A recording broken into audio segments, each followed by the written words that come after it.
हम यहाँ सिर्फ मतलब आपको यहाँ देखने के लिए आई थी मैं पर्सनली। बाकी से भी पूछवाओ ना एक गर्ल्स कोई आ जाओ, चलो गर्ल्स से पूछेंगे, आपको पीछे नहीं छोड़ सकते। मास्क लगा के आई हूँ सिर्फ आपको देखने के लिए। Thank you. लास्ट है, हम चाहते हैं कि सर हमारे तरफ से जो पार्लियामेंट में आप भी जब भी बैठोगे तो इतना कह देना कि एक जगह। देखिए, thank you sir, thank you so much. मैंने ये सबसे पहले आपको एक चीज तो समझनी है, दिल्ली में हमारी सरकार नहीं है और लद्दाख में भी हम एडमिनिस्ट्रेशन को नहीं चलाते हैं, तो ये तो आपको एक्सेप्ट करना पड़ेगा। तो हम आपके लिए आज क्या कर सकते हैं, जो आपने बोला पार्लियामेंट में आपका जो अनएम्प्लॉयमेंट का मुद्दा है उसको हम पार्लियामेंट में आपके लिए उठा सकते हैं, कोई प्रॉब्लम नहीं, ठीक है। और ये मैंने लद्दाख में हर रीजन में सवाल पूछा कि हम आपके लिए आपकी मुश्किल क्या है और हम आपकी मुश्किल को पार्लियामेंट में कैसे उठाएं। तो खुशी से मैं जो आपकी यहाँ की लोकल इश्यूज हैं, अनएम्प्लॉयमेंट की इशू है, खुशी से मैं पार्लियामेंट में उसको रेज कर सकता हूँ, मैं रेज कर सकता हूँ, हमारे दूसरे एमपीज भी रेज कर सकते हैं। तो पूरे देश का अटेंशन आपकी ओर आएगा और उनको भी पता लगेगा कि हिंदुस्तान में लद्दाख नाम की एक जगह है, वो तो आसानी से कर सकता हूँ, कर दूंगा। क्वेश्चन प्रिसाइज शॉर्ट रखिए अधुना कीप इन माइंड की सर दंग पावर हमें क्वेश्चन टीजिए। हाँ वो शॉर्ट और प्रिसाइज रखिए।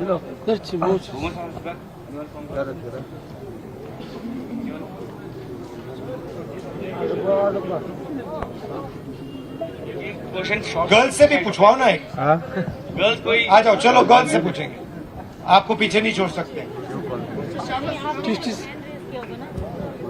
अच्छा, अगर पूछना नहीं चाहती है, जो कुछ बोलना चाहती है बोल दीजिए। Hello Rahul sir. नमस्कार। नमस्कार। I am here just to have a glimpse of you. और मुझे मतलब I am not a youth, तो मास्क लगा के आई हूँ सिर्फ आपको देखने के लिए। Thank you. नहीं, मगर आप कुछ कहना चाहती हैं? क्वेश्चन बना देना sir, they don't want to ask. They don't want क्या नहीं होता।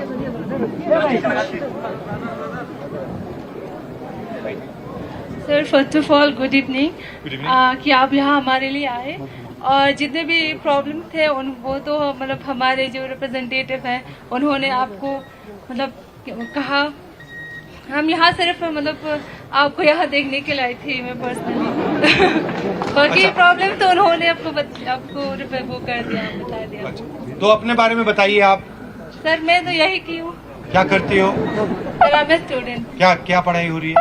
Sir I am preparing for PhD। अच्छा, in what? In zoology। In zoology sir. zoology। Yes. अच्छा, एंड सब्जेक्ट क्या है एग्जैक्ट? सर टॉपिक क्या है PhD का? I am interested in fisheries, ecology. How come? Yes, sir. क्यों? Why are you interested in fisheries? Because I'm interested in. Yeah. And what do you want to do afterwards? Afterwards, I want to service for my people of Kargil. And sir आपको तो इन्होंने बता दिया, यहाँ पे मतलब employment की बहुत बड़ी इशू है, सो प्लीज थोड़ा इनको कंसिडर करें। बिल्कुल करेंगे। Thank you, sir. I'm so happy to see you here personally. Thank you so much. And thank you for coming. And you spoke very well.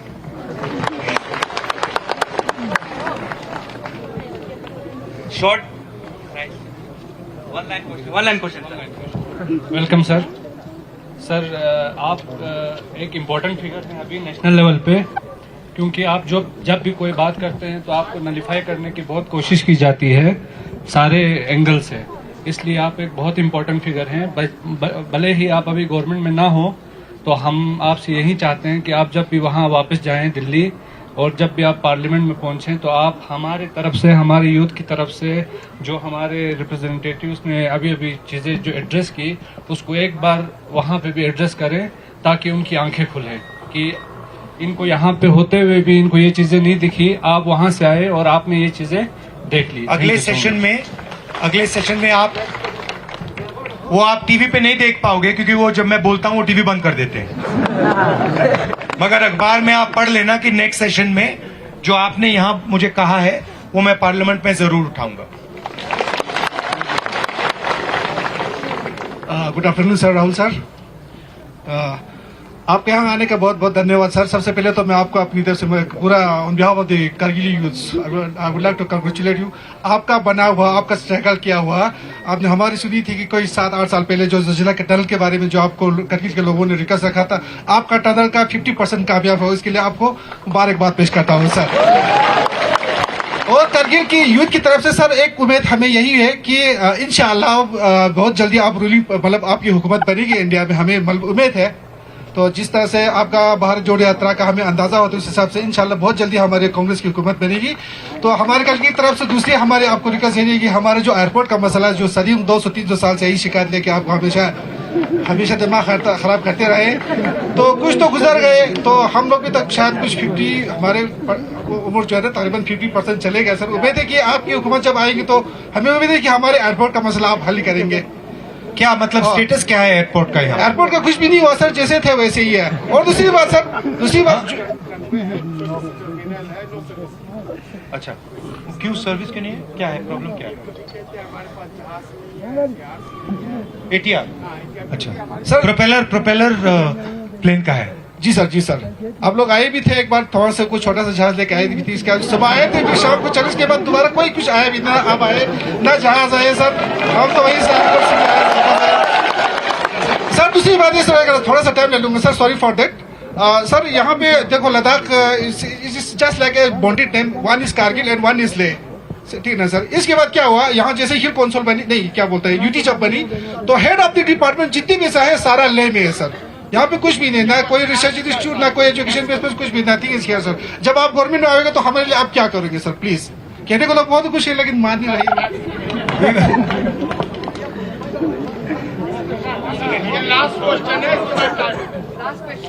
Sir we are very happy to see here. एक question है sir, जैसे कि हमारे brothers ने कहा कि employment का issue है, डेवलपमेंटल का इश्यू है, ये सारी चीजें तो है सर, लेकिन मेरा एक क्वेश्चन है कि हमारे जो कांग्रेस पार्टी की जो डाउनफॉल आ रहे हैं सर, वो किस रीजन से आ रहे हैं? जैसे कि 2014 इलेक्शन के बाद हमारा डाउनफॉल कुछ ज्यादा हो रहा है, तो हमारे पॉलिटिशियंस आप आने वाले जो 2024 इलेक्शन है उसके लिए क्या कर रहे हैं सर? एक और चीज सर, जैसे कि पहले सर, सॉरी सर, इससे पहले जो एक क्वेश्चन में आपने कहा कि जाइटेन को, जैसे कि बीजेपी का जो MP है वो आप लोगों ने जिताया सर। आप लोगों ने नहीं, लद्दाख के लोग। हाँ, लद्दाख के, पूरे लद्दाख के लोगों ने सर। आपने तो नहीं जिताया। जी जी सर, जी जी। इसमें सर एक चीज मैं जरूर कहूंगा कि हमारा हाजी असगर अली करबलाई जो है वो कांग्रेस का चेहरा है सर, हमारे लिए एक बहुत ही जबरदस्त पॉलिटिशियन है, बड़ा पॉलिटिशियन है। बट यहाँ पे मैं एक चीज हाजी असगर अली करबलाई से भी क्वेश्चन जरूर करना चाहूंगा सर। सर जब मैंडेट आपको अनफॉर्चुनेटली नहीं मिला, मैंडेट जो है कास बलबर ले को मिला, तो यहाँ पे आपका एज ए इंडिपेंडेंट खड़ा होना, मुझे ऐसा लगता है कि आपने बीजेपी के जो सपोर्ट, शायद वहाँ पे मुझे ऐसा लगता है कि उस वजह से पूछा। तो इन फ्यूचर में सर मेरा यही कहूंगा कि अभी हम सब चाहते हैं कि we should to be free from BJP, क्योंकि अभी ना कोई मुस्लिम, सिख, ईसाई, बुद्धिस्ट, एवरीवन की, हर किसी का एग्जिस्टेंस जो है वो बहुत ही रिस्की में है सर। तो इसलिए अभी जो 2024 आने वाले इलेक्शंस में हमारे पॉलिटिशियंस हमारे अपने पार्टी के लिए कितना लॉयल है सर। अगर ऐसी चीजें रहेंगे तो हम क्या 2024 में सत्ता में आ सकता है कि नहीं, इस चीज के बारे में सर। अभी आपने बोला कांग्रेस पार्टी का डाउनफॉल, कर्नाटक में किसका डाउनफॉल हुआ? कांग्रेस पार्टी का हुआ क्या? अब आप देखना हिमाचल में किसका डाउनफॉल हुआ? कांग्रेस पार्टी का हुआ। अभी मध्य प्रदेश में चुनाव है, राजस्थान में चुनाव है, छत्तीसगढ़ में चुनाव है, तेलंगाना में चुनाव है। आप देख लेना वहां पे किसका डाउनफॉल होगा। चारों के चारों चुनाव कांग्रेस पार्टी जीतने जा रही है। तो ये कांग्रेस पार्टी, ये सिर्फ एक पार्टी नहीं है, ये कांग्रेस पार्टी एक विचारधारा है, एक सोच है, और ये हिंदुस्तान के करोड़ों लोगों के दिल में है। ये सिर्फ पॉलिटिकल पार्टी नहीं है। जो हमारी कॉन्स्टिट्यूशन की वैल्यूज हैं, जिन चीजों के बारे में आप बात कर रहे हो, फेयरनेस होनी चाहिए, रिस्पेक्ट होनी चाहिए, यही है कांग्रेस पार्टी। और आपने फर्क देख लिया है, देश में आपने फर्क देख लिया है, बीजेपी का राज देख लिया आपने, कांग्रेस पार्टी का राज देखा है, ठीक है। तो आप ये मत सोचिए कि कांग्रेस पार्टी बीजेपी से टक्कर नहीं ले सकती है। मैं आपको गारंटी देके कह रहा हूं 2024 में हम बीजेपी को हरा देंगे। और मगर आपको एक और बात समझनी है, आमतौर से क्या होता है लोकतंत्र में, एक पार्टी दूसरी पार्टी से लड़ती है, सही है। आज हिंदुस्तान में यह नहीं हो रहा है। आज बीजेपी ने हिंदुस्तान के सब इंस्टीट्यूशंस को कंट्रोल कर रखा है। आपको क्या लगता है कि हिंदुस्तान में फ्री एंड फेयर मीडिया है? आपको लगता है कि मीडिया हिंदुस्तान में न्यूट्रल है क्या? तो आपको यह समझना होगा कि बीजेपी ने हिंदुस्तान के सब इंस्टीट्यूशंस पर आक्रमण कर रखा है, चाहे वो मीडिया हो, चाहे वो ब्यूरोक्रेसी हो, इलेक्शन कमीशन हो, जुडिशरी हो, सब पे आक्रमण कर रहे हैं। अगर लेवल प्लेइंग फील्ड होती, अगर मीडिया फेयर होता, अगर बीजेपी इंस्टीट्यूशंस का कब्जा नहीं करती तो पिछला चुनाव भी नहीं जीतते। मैं आपको गारंटी के कह रहा हूं। तो आप ये मत सोचिए कि एक पॉलिटिकल पार्टी दूसरी पॉलिटिकल पार्टी से लड़ रही है। ये जो हो रहा है, बीजेपी ने पूरे सिस्टम को कैप्चर कर रखा है, लोगों को डरा रखा है, इंस्टीट्यूशंस को दबा रखा है। तो ये दूसरी तरीके की लड़ाई है। और तब भी मैं आपसे बोल रहा हूं कि 2024 में कांग्रेस पार्टी और जो हमारा इंडिया अलायंस है वो बीजेपी को हरा देगा। आप सब यहां आए, आप सबका दिल से धन्यवाद। जो आपने बात कही है, आप अगले सेशन में देख लेना, मैं आपकी ही आवाज पार्लियामेंट में उठाऊंगा। Thank you.